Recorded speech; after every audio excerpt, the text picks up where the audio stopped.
What's up, guys? Welcome to the Wisdom of Coaches podcast, hosted by the Legacy Track Club. It's Coach Rabo and Coach Falting here, as always. We got a fun little day planned for you today. Kind of a little bit of like a lightning round, just some fun little things that we wanted to talk about. Coach Falting, it's a very special day for you. Yeah, I'm a whopping 44 years old today. So, uh, you know, 44. that's right. Although I don't look it, I'm the oldest member of this podcast. That's This is, that's 100% true. Uh,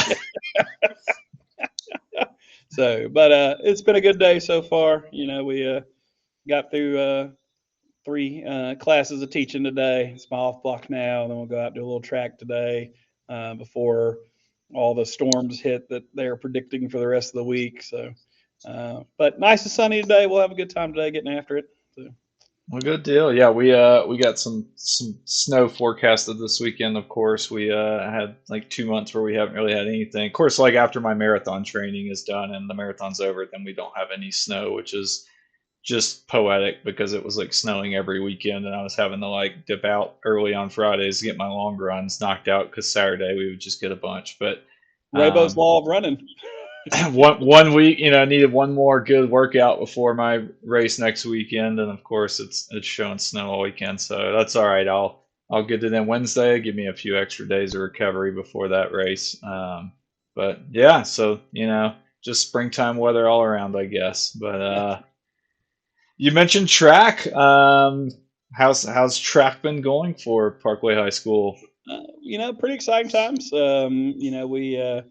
We start track and field way later than everybody else typically does. My high school shares a lot of athletes. And so we've got a lot of people that are in the winter sports that come out for us. And so the distance kids train, 50 weeks a year. And then about the middle of February, sometime right after Valentine's Day, we get all the other kids out there. And so the first couple of weeks, we just kind of take our lumps a little bit while we're figuring things out. And this last week, our girls relay teams dropped 7 seconds on the 4x2 and the 4x1. So we're real excited there. We ran our best 4x4 of the year there. We had a girl that broke the school record in the shot put, a record that had stood since 2010. And so that was exciting to see. So I think we're starting to figure it out. And then the distance kids, most meets I like to run one real event that we're going after and see if we can get, a good PR. And so, last Saturday we went and ran the mile down south in Baton Rouge and had a ton of PRs. A kid ran 4:19, a kid ran 4:24, a kid ran 4:27. So that was a lot of fun. But this last week we decided, to use the meet as like a workout. And so we doubled everybody up, made them run pretty hard each time, and got some really, really good results out of it. We ran a parish lead in the 4x8. We had a young man drop 157 for his second race in the 800. We had two boys that negative split the 2 mile and went 955 and 956, both PRs for them. And I think at this point, they're our number 6 and 7 guy that have broken 10 minutes for the year. So it's really exciting, and we're right in the middle of the season, so we got another month to go. A lot of good things can happen in a month. So pretty pumped about the direction that we're heading. Yeah, I can't remember when I was there ever having more than two runners under 4:30 at a time, if that. And then I know at one point we may have had two under 10 minutes. But having two in a meet and multiple for the year is quite a testament. Yeah, it's like I said, it's been real exciting. Yeah, when you were here, I believe 2015, we had two guys in the same heat break 10 minutes in the 2 mile, and the other night we had five guys that did it in the same heat at the 2 mile for us. We did like a 2 mile festival and had that. So we've definitely, continued to grow, and I think like some of the expectations that are out there now, I've always said if you're running fast, then kids that come into your program just think that's the expectation and they just do it. And so it's really hard getting one runner to run fast, but once you get some doing it, it's really easy to get the fifth guy and the sixth guy to run fast, and seven. So it's been real exciting lately. Absolutely. Yeah, that success just kind of builds. The hardest part is getting it going, but once that momentum gets going, then it just kind of takes on a life of its own to a certain extent. So Yeah, so good times. We also have, real proud. I got a text message this week from a little girl that we're coaching, through the Legacy Track Club.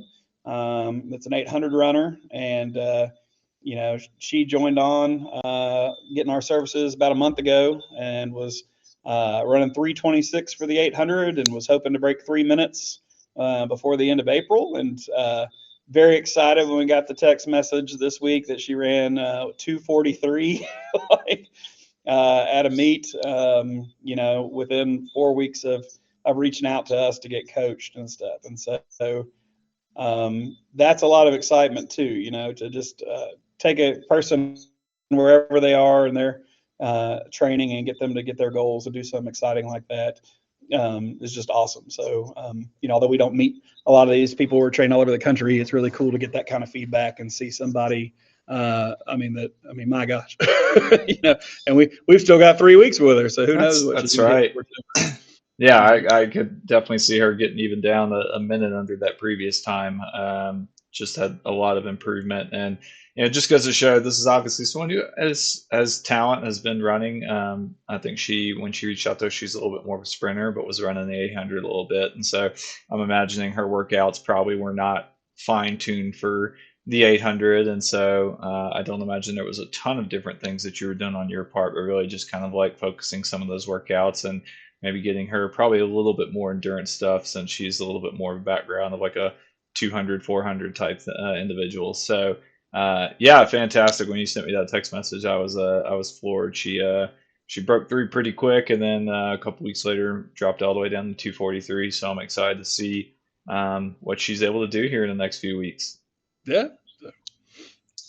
Well, great deal. Well, you had a fun little story that you were relaying to me earlier, so I'm gonna let you bring this up. I think this might be, we see some fun trends all the time on social media, TikTok, and things like that. And I've definitely seen this trend probably before a lot. Typically, it's not quite the same as this, but let's let you introduce this and yeah, go from there. Yeah. So when we started the Wisdom of Coaches podcast, I know we've given a lot of coaching advice over the last few weeks and stuff. But when we started, it was kind of just a fun thing. Three guys that were talking about stuff in the running world. And so I always like to kind of see articles that are going on that are kind of unique. And an article that popped up in my feed over the weekend was about a young lady who was had trained for 6 months for the marathon, was in the marathon running, and was on pace to get her goal when at mile 14, her boyfriend surprised her by walking onto the course, taking a knee, and proposing to her. The way this young lady tells the story is like, I had trained, for 6 months for something that he wanted to kind of step on right in the middle of that. So she said, my initial reaction was like, we'll talk later, and just kind of kept running by. So that young man decided to meet her again at mile 17 and ask her if she would be willing to stop and talk to him because, I just proposed to you. I want to know if you're going to marry me. Could you please stop your running and let's have this conversation? To which his girlfriend at the time said, I'm good, and continued to run. At mile 21, the young man showed up with his parents to plead with the young lady to accept his proposal. So I guess getting the parents involved in your wedding proposal is something he thought would go over well. Again, at this point, the young lady that was running the marathon was very flustered. She ended up missing her goal time by about 24 seconds. Oh, It was all said and done. And the result of her training for 6 months and missing that goal time by that little from the three stops in the run that were attempted, uh, that young man does not have a fiance or a girlfriend anymore at this point. And I laughed because she's like, if you don't understand, that this was a big part of my life, how could I marry you? and stuff. And so I just wondered, in the middle of a race in that scenario, what would everybody do? You know? So, Yeah, I've definitely seen it kind of the other way, where typically somebody finishes a race and then maybe somebody proposes. There's a really great one. I think it's an Ironman or a half Ironman, where the guy crosses the finish line and his fiance or girlfriend is there waiting for him, and then he pulls out a ring, or somebody quickly hands him a ring, and he kneels down and he's trying to propose, and he immediately just like cramps up and just like keels over. And so oh, there's that's awesome. people are rushing out, like trying to massage his hamstring, and he's trying to like propose, and he's just cramping up. And so a little bit more comical than this, although this is certainly maybe a little bit dark humor. Yeah, I've heard a lot. That's what a way to I think, a lose lose for both of them. One missed their marathon time, and the other one uh, missed out on the marriage, I guess, at least for the time being. So Well, what I a just think about, all these stories we see, like the guy scores the game-winning touchdown and then goes and proposes to the cheerleader. Like, and it's this just wonderful moment. But imagine if the guy was running down the field like 30 yards from the end zone and the cheerleader walked out in front of him to propose to him. And he gets tackled and they lose the game. Like that's the extent of what this looks like to my mind. Is like, wow, timing was the issue here, not yeah. the day of the marathon proposal, but how you chose to do that in the middle of the event seems kind of a little wild. Yeah.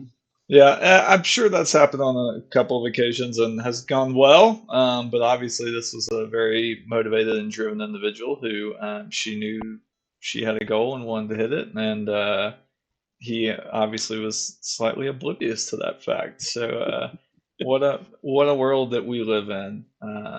Wow. Speaking of running news, I'm not sure if you saw this.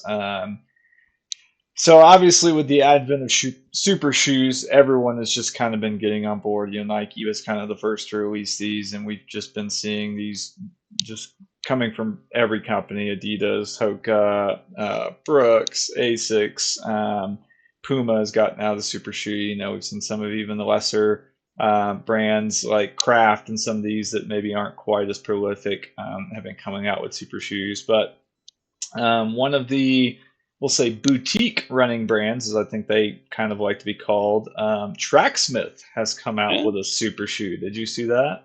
I did. I saw they threw their hat into the ring with this. This is a $280 shoe, which is, uh, I would say, on the upper end of super shoe. I mean, generally about 250, I would say, is maybe the lower end. I kind of picked them up on sale, so I don't think I've ever really paid. I got my Vaporflies for 200, but I had some gift cards, so I didn't even pay that for them. But yeah, I'm just curious your thoughts, because this is the first shoe, to my knowledge, that Tracksmith has put out. Period. So not exactly a company with a pedigree for um, running shoes. They're more known for kind of their, I would say, maybe Ivy League inspired running apparel. So I'm just, would you purchase a super shoe from a company that you've has never made a shoe period before? I think I would be pretty hesitant in that idea, and again, like I think what would be the testament to whether or not I would purchase that shoe is how many successful people I see wearing it. I think back, you and I went to a running clinic in Dallas years and years and years ago after Leo Manzano had signed with Hoka, and Hoka was not in the spike game, and Leo Manzano was not in the marathon game. He was an Olympic 1500-meter runner, and so Hoka created a spike, for Manzano, and I would not have rushed out and just bought that spike because Hoka made a spike, even though I was wearing Cliftons and Bondis and stuff all the time. Like, I was going to wait and see if somebody won a medal in those spikes before I was like, hey, Parkway cross country and track team, let's go get these spikes. I think Tracksmith's in the same thing. They're starting to sponsor athletes and become a little bit bigger. And I think if you're going to do that, do you really want a kid wearing, your kit with someone else's shoes? Ideally you want to go all in, so you're going to make this shoe. And for a company that already charges, $70+ for a singlet for the ordinary fan to purchase, that shoe is going to be at a premium price. And so I would like to see some of the Tracksmith guys go drop some good times before I would even consider making that kind of investment. I think I'll tell you this, I think where Nike turned the corner with the Alpha Fly was when they had the marathon trials in Orlando. Nike showed up and offered every single person a free pair of Alpha Flies to run those trials in. And when you take an entire group of people that run in that and see that success, it's easy for people to jump on board. So, note to Tracksmith, if anyone ever listens to our podcast from there, maybe you want to show up at, the 10, next weekend and hand out your shoes to everybody and see, if some PRs get dropped in that or something. But until that happens, I would be a little hesitant for something like that. I can tell you that, when Shaquille O'Neal basketball shoes came out back in the day, I didn't quit wearing Nike to run and get a Shaq shoe, and stuff. So it's just kind of where I stand. Yeah, a couple of things on that. The first thing when you mentioned them handing out the shoes, what a wild thing just in terms of like a lot of those, I imagine probably the vast majority of those professional runners wore those shoes and like they were handed out to them 3 or 4 days before this marathon, which is to me not an appropriate break-in period for a pair of shoes, much less a pair of carbon shoes. I've had a couple of instances where the first time I wore the Vaporflies for the Louisiana Marathon around mile 22, I thought I was going to have a stress fracture in my foot just from how bad it was hurting. Like every time I landed, just kind of like I wouldn't say bad, but just that dull ache. And I've had a stress fracture in my foot, so I kind of understand what that feeling is like.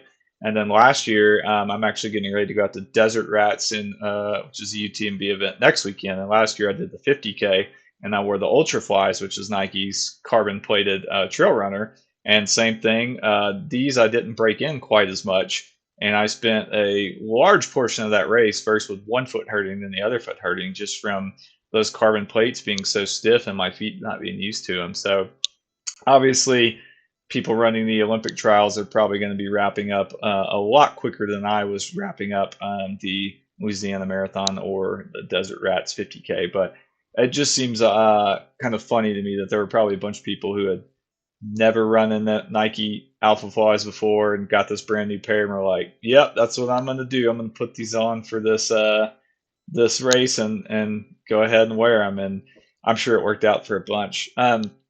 The other thing you brought up that I found very interesting, and one of the things I used to actually like about Tracksmith, and I think there's a couple of running brands that are kind of getting there. I think Bandit's kind of another one.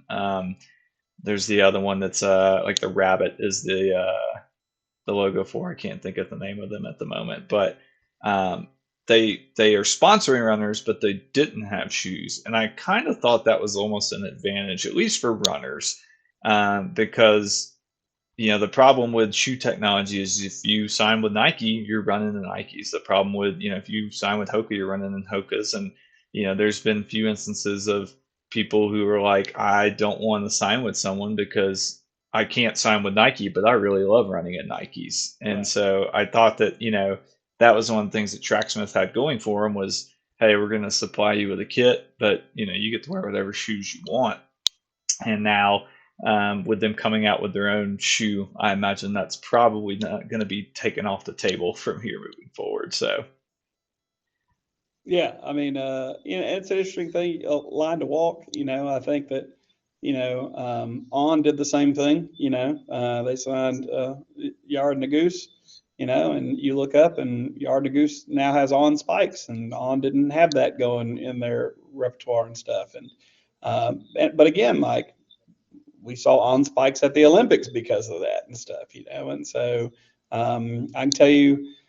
My son last year wanted a pair of the On 10K spikes, and those jokers were sold out for 3 months. Like once the right people were wearing them, everybody was beating down the door to get those things and stuff. And so Do I think people will pay for some of this stuff? Yeah. I mean, Adidas has a shoe that is a one race shoe that exists out there for the marathon. So you buy it, you wear it for the 26.2 miles, and it's after that it is no longer at the same quality that it was before that happened.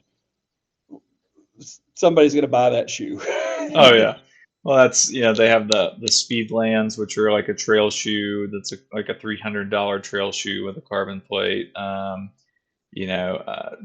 you mentioned that. I used to have a pair of Nikes called the Mayflies, named so because the Mayfly lives 24 hours or so. And these shoes were racing shoes. They weren't spikes, they were flats. The top was almost paper. It was so like just sheer. And then it was like a very, very light foam. And I'm guessing they may have been like a 10K, maybe a half marathon shoe. I probably got like 60 miles on them before they were like kind of coming apart, but it was the same idea. Like, hey, here's this one-time shoe. Now these Mayflies I paid probably 30 or $40 for, not $300 or $400 for. Right.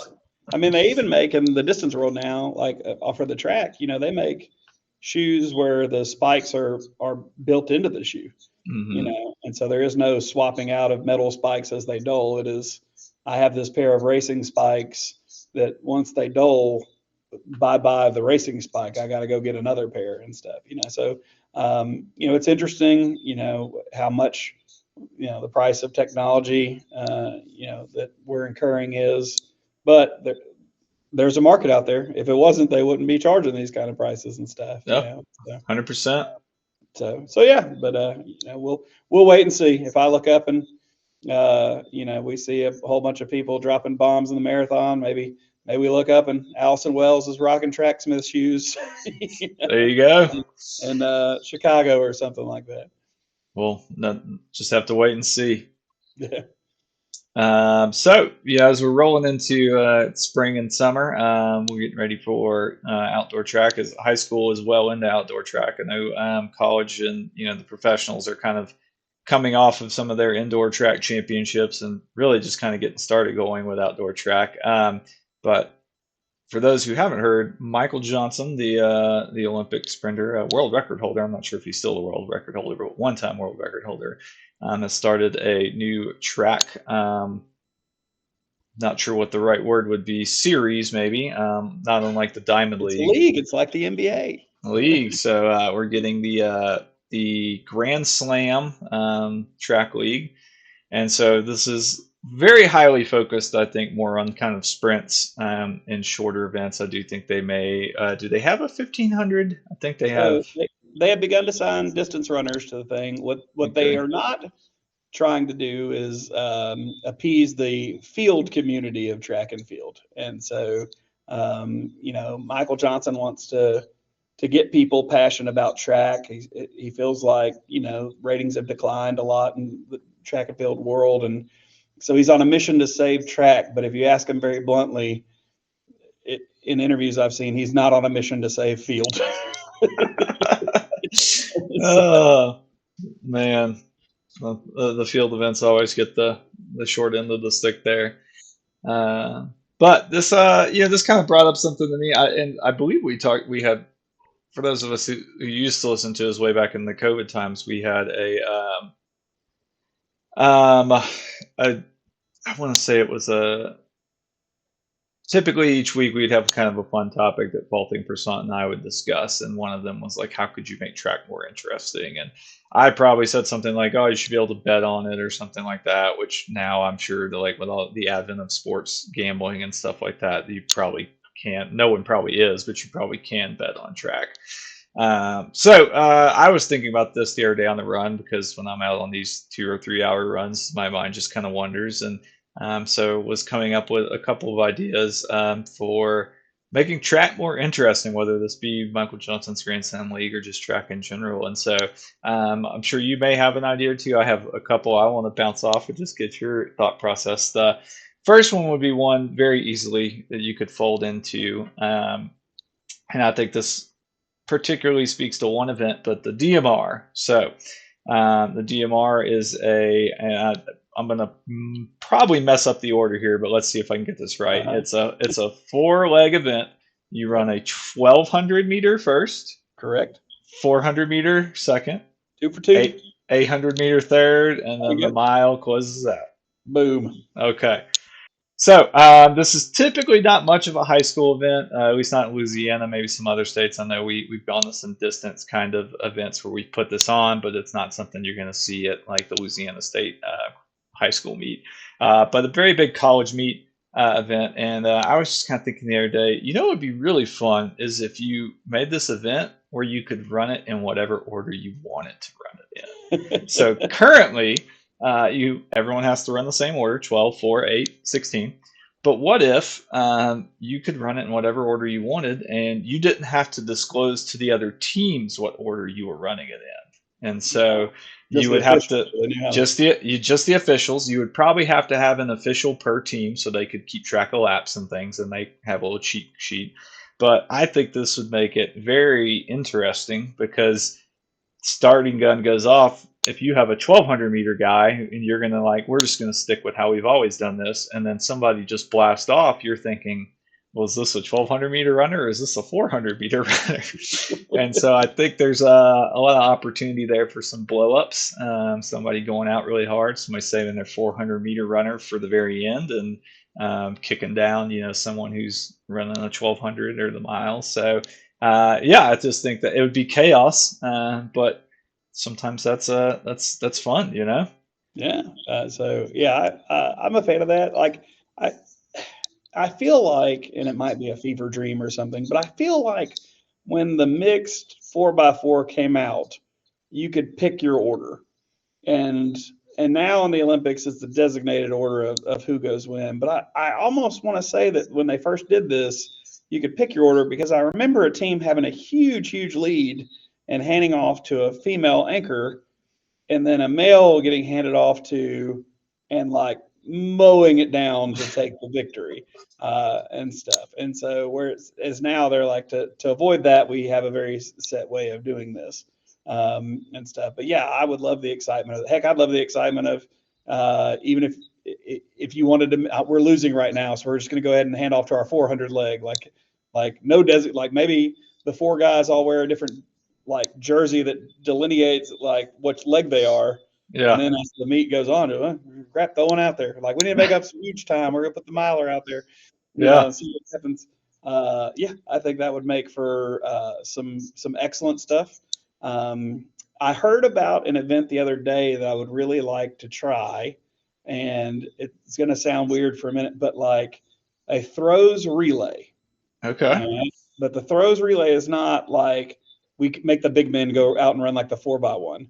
Yeah. So the throws relay is you take four throwers and it's their cumulative combined best throws is what you score and stuff. And so I was like, this sounds like really, really cool because, when you go to meets a lot of times, like if there's one stud out there, like he's leaving with the gold and Yeah. everybody's fighting for second, and I was like, but how many teams have four throwers that are worth a darn? And you get those guys out there, and then yeah, this guy threw it 50 feet, but this team had four guys that threw it 42, and the 50 feet team's got a guy that throws it 26. Like all of a sudden, it gets a little more exciting with those last tosses, for people going after it and stuff. And so I've thought about maybe we do like I try to get out in front of a lot of things here in Louisiana, and so we do a lot of like distance carnival type things or festivals. And so I'm thinking really like a throws festival of some kind where we do a throws relay like that and reward a little bit more depth and stuff. And so four kids from one school are leaving with the gold medal instead of the one kid who's just out athleting everybody. Well, and a lot of times with throws, you may have the same person throwing discus and shot or throwing discus and javelin. I know we've certainly had numerous times where we've had the same athlete doing multiple throws. And so if you do this, you can only have one thrower in each, event. Then you got to have some depth too. So it's not Right. like you're saying, it's not just rewarding your one stud who's going out there. Um, Yeah, that would be, and that'd be fun if you could do, you could do long jump, triple jump, boys and girls, like a mixed long Yeah. jump, triple jump relay, then, or a pole vault, high jump relay.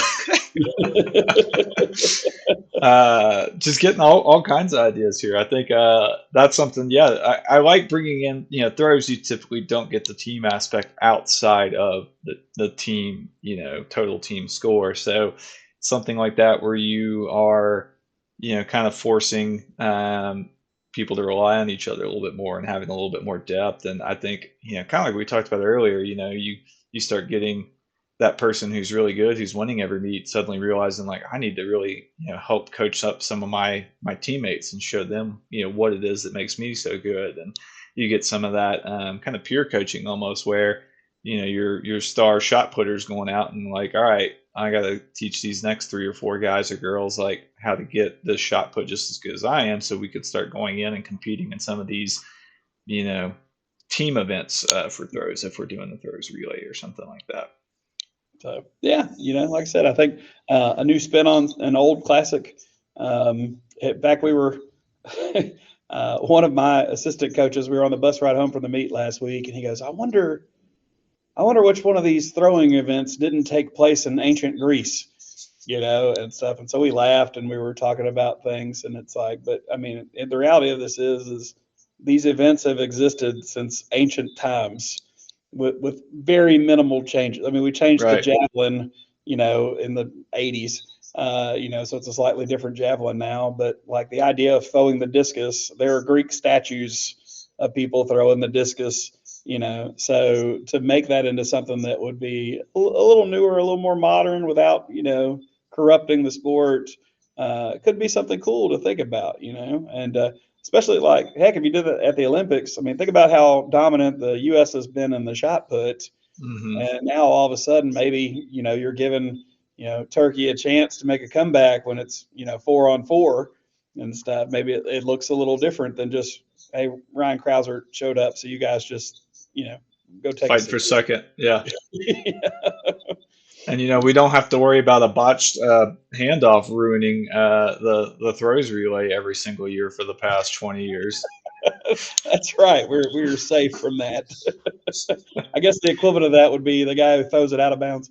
Every, Uh, yeah, yeah, the but he's scratches got every several time. chances. We're talking about a lot of bad things would have to happen to get the relay baton dropped. Absolutely. So my second idea, and I'm gonna have to give credit where credit's due, and I don't exactly know who to give credit to, but this was an idea that came up at work one day. So if anyone from my work actually listens to this podcast, which it's highly unlikely, but and they're like, that was the idea I had. The full credit to you. Let me know, and I'll put it in the YouTube comments. But we came up with this idea of the Olympics, but it's done like jury duty. So you are drafted for the Olympics. And so essentially, let's just say 2028 Olympics are coming up, Summer Olympics. January, you get a letter in the mail. Kent Falting, congratulations. You're going to be doing the high dive at this year's 2028 Olympics. Uh, and then, Adam, congratulations. You're going to be doing dressage at the 2028 Olympics. We'll have a horse for you to, use. But yeah, you just get summoned in the mail, like jury duty for your Olympic event. I like the idea of maybe giving somebody 6 months to kind of figure it out. But it could even be like, here, hey, you got 3 weeks, whatever the case may be. Obviously, we would have to pay people's way to the Olympics and stuff like that, but it would be very interesting to kind of just see what performances happened Yeah, this with the sounds like average a Joe. poor man's Hunger Games. Or a reality TV show. Like I could still die in this scenario when I break my neck from the high dive or the horse tramples me.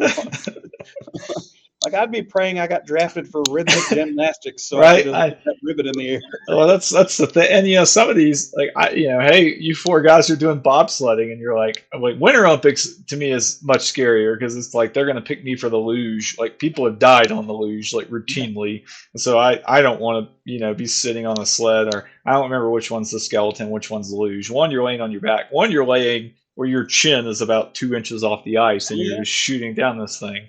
To your death. And I would take a prison sentence, I think, over attempting to do that on the world stage and or half pipe on the snowboard, like or big air. Some of the stuff where you're like ski jump. I mean, could you imagine like, hey, you're gonna do the ski jump? I don't think that if we were drafted for the ski jump, that we could successfully get to the jump part of the ski jump. Just I don't falling down the I hill. don't bring that skill to that. I'm going to do the ski fall because I'm going to fall, roll down the hill, possibly because of my weight, have enough momentum to roll up to the jump, and then fall promptly off of the front edge of the jump. It would be a literal human avalanche. Yeah. I did bring this up with some friends, and they thought it was funny, just kind of track and field, thinking more than the Olympics as a whole, because obviously that would be a little bit more doable outside of maybe like pole vault. But even pole vault, you could have somebody clear 4 feet or something like that, even if they had never pole vault. They may not be a Mondo Duplantis, but they could probably get. But they were like, oh, I want to organize this at the park and just get a bunch of people to come out and like, put your hand in the bucket and draw out the event you're doing. And it's like, oh, you're doing 100 meters. I think this would kind of be funny, almost in tandem with the Olympics. I know there's been a thing that's been online several times where it's like we should have one normal person in each one of these events to kind of just show the insanity of how good Olympians are. So it's just, and when we say normal person, I mean, you could just go get like someone who's like, oh yeah, I used to do long jump in high school. And so like they may be a 20-foot jumper. But we do this in the Olympics. Most people don't notice this, but there is an additional round of the 100 meters. That is the 100-meter preliminaries for track and field. And because in the Olympics, every country is guaranteed to send someone in track and field. And I think they do the same thing in swimming because one country I read sent a guy that had never swum in his life to represent them in swimming at this last Olympics, and he almost drowned. But if you go watch the prelims, like every country can, if you don't qualify an Olympic track athlete from the Olympic standards, you can send someone from your country to run the 100. And you watch these people run the 100, and it's like, wow, this guy just came to the Olympics and ran 15 seconds for the 100.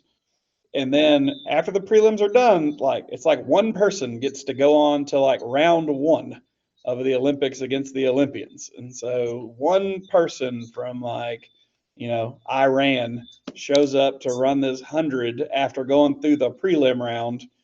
And it's kind of like the play-in game for the 16th seeds. These two 16 seeds play each other for the right to get killed by Duke. That's right. And so all these 100-meter people show up from Mauritius and these small little islands that you've never heard of to compete to go against the one seeds. And it is very eye opening if you get to catch both of those rounds of what that looks like. So yeah. Now it would be more interesting if you got to see that in like the shot put, Yeah. and stuff. It's like this plumber from the United States showed up and threw this 18-pound ball 5 feet, and then the winner threw it 70 something feet. That would it would definitely be eye opening there. Well, in America we have the Ninja Warrior, and those who may not know, it used to be strictly a Japanese television show, and I remember watching that on probably like ESPN 8, which, by the way, I was at a restaurant yesterday, and ESPN 8 had on the Air Guitar All Stars, and this was an actual event that they were airing, and somebody won $10,000 at the Air Guitar All Stars, which was then followed by the Slippery Stairs, which I've also seen, and just kind of wonder like, at what point did we run out of ideas for sports that like, what we should do? Pour a bunch of soap on these stairs and have these people race to the top. I just want to point out that we're doing things all wrong if we could have just practiced the air guitar for the chance to make $10,000. Faulting practice, I don't know if that ever entered any of these individuals. Like you probably would have to spend $1,000 on your outfit based off what most of these people were wearing and makeup, but I don't know that there was a ton of practice. It did not seem like they were being judged on like Flavor Flav was on stage, so I'm not sure that they were actually being judged on like their rhythm and like the how on beat they were with the guitar strumming. But nonetheless, yes. So I was watching. I forgot where I was going. I got so off American track with Ninja the Warrior. American Ninja Warrior. So I used to watch the Japanese version, and it was always be really funny because they would be like, "We picked 50 of the best athletes from across Japan," and then it would like introduce the first person and be like, "He's a 50-year-old postal delivery man." You're just like, "What?" And would just get killed immediately. And it was a lot of that, like, oh, she's a kindergarten teacher, and then just gets swept off the field. So yeah, the plumber chucking his shot put would be very comical against Ryan Krauser. I believe the fire alarm is going off here at work. Oh, well, I guess that's the end of our podcast for today. What a way to go. We've never ended a podcast on a fire drill, but hey, man. All right. Well, Falting, I'll let you go before you burn up in a school fire. I'm sure it's just a drill, but you never know at Parkway High School. So thank you so much for your time. Happy birthday. Maybe it's in your honor. And yeah, thanks everybody for listening. We'll catch you next time. Only us, Rabo. That's right. Take it easy. Have a good one.